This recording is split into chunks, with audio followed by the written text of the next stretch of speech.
And Sister Marian Batho joined us in studio to talk about National Catholic Sisters Week. Sister, as always, thanks so much for being in the snow. Well, it's always wonderful to be here. As you mentioned in your introduction, we've known each other a long time. A long time. And I love to visit Catholic TV, so thanks for having me. It's great. I walked down today, and I didn't realize you came in a little early because of the weather.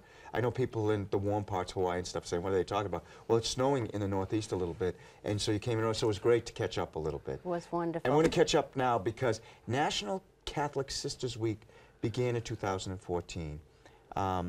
In your opinion, I'm going to ask you in your opinion, why is it important to celebrate Catholic Sisters Week during Women's History Month in the U.S.? Well, Women's History Month in the U.S. tries to highlight and emphasize the contributions of women to the betterment of society and the development of the culture. And certainly sisters are a significant part of that.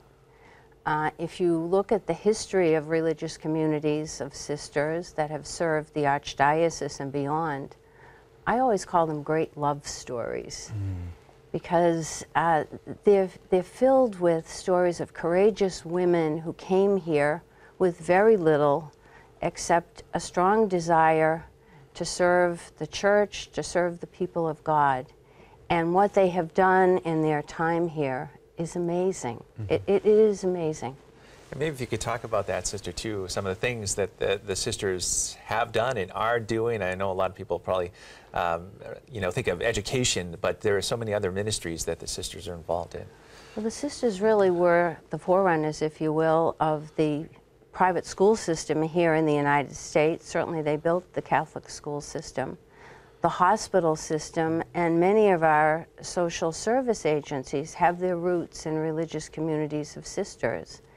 They came here, bishops invited them, pastors invited them, and they were serving people who were new to the United States, and there were many pressing needs. And the sisters just rolled up their sleeves and went to work. And what I think is amazing about their stories is they had very little when they came here, but they trusted in the providence of God. They used their resources wisely. They were courageous. They were leaders. They had what you call the can-do mentality, and they just made it happen. And we are all the beneficiaries of that in the wonderful schools, the hospitals, and certainly the agencies that now serve families. Let's talk about you for 1 second, Sister. So you've had several different positions as a sister with the Archdiocese, with colleges. What are some of the things you've done? Because you have an exciting resume. Well, I don't know if I'd call it exciting, but for me, the choice to be a sister, and certainly to be a sister of St. Joseph, I can say with all honesty, is the best decision that I ever made. I was a financial planner, and in some ways I still am, but that was by profession. I'm a financial planner.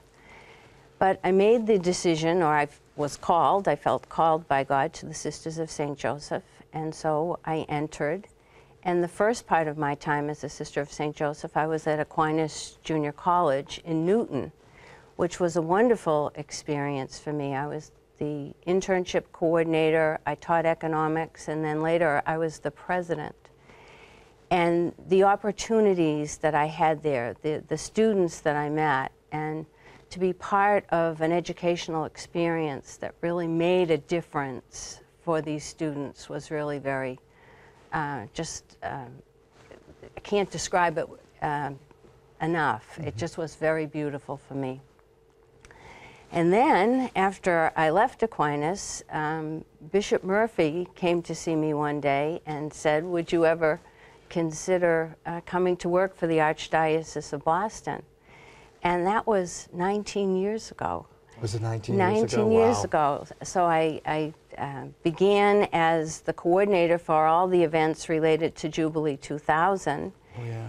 And then I was asked to become the delegate for religious, which I've done now for 15 and a half years. And it's really very privileged ministry to be able to visit the religious communities of sisters and certainly brothers and religious priests and see the dedication and the commitment to the work of the church.